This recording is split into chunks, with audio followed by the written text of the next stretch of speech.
સંખ્યા વાંચન ગેંગ આપણે કરોડ સુધીની સંખ્યા ધોરણ 5 માં વાંચવાની છે. એકમ, દશક, સો, હજાર, 10,000, લાખ, 10 લાખ અને કરોડ. હવે આ મણકા છે એમને આપણે અંદર ખાનામાં જવા દઈએ.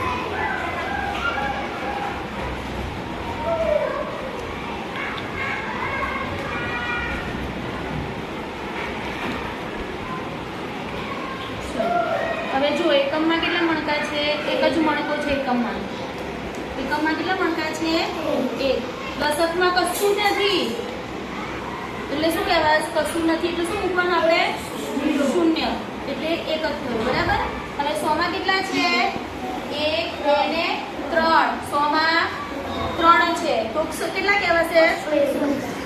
301. શું કહેવાશે? 301. ચલો 1000 માં કેટલા છે? 1 અને 2 મણકા છે. કેટલા છે?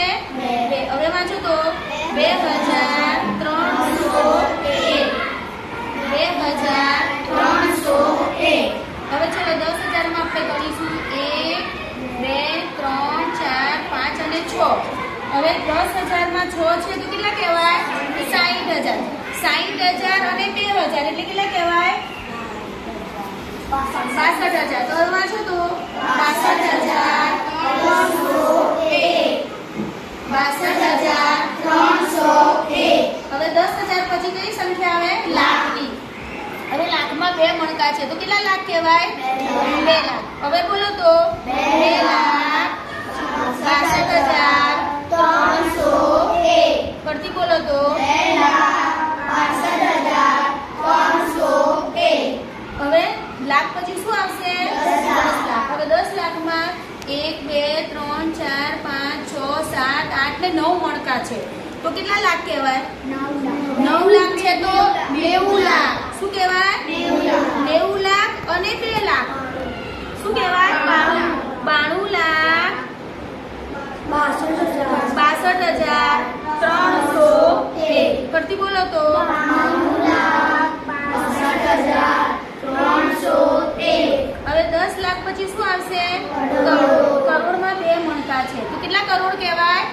2 કરોડ. હવે બોલો તો 2 કરોડ 92,62,301. હવે જુઓ એકમમાં 1 મણકો છે તો આની કિંમત કેટલી? 1. દશકમાં કોઈ મણકો છે? ના. તો એની કિંમત શું આવશે? 0. ચલો 100 માં 3 મણકા છે તો 100 ની કિંમત કેટલી? 300. 1000 માં 2 મણકા છે તો એની કિંમત 2,000.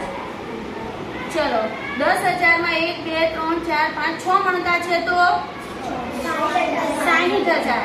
લાખમાં 2 મણકા છે તો 2 લાખ. 10 લાખમાં 1, 2, 3, 4, 5, 6, 7, 8, 9 મણકા છે તો 9 લાખ. અને કરોડમાં 2 મણકા છે તો 2 કરોડ. આ થઈ એની સ્થાન કિંમત. ચલો હવે એનું સ્થાન.